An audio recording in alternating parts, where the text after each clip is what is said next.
وجود میں خوف کے 3 اہم مدارج ہیں۔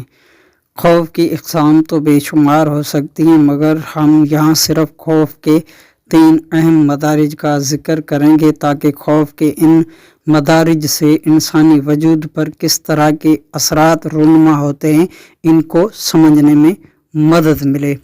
اول مدارج، حد سے بڑھا ہوا خوف۔ خوف اگر حد سے بڑھ جائے تو انسان ڈپریشن، مایوسی اور وسوسوں میں مبتلا ہو جاتا ہے۔ دوم مدارج، لا خوف، یعنی اگر انسان بے خوف ہو جائے تو لاپرواہی، گھمنڈ، تکبر میں مبتلا ہو جاتا ہے۔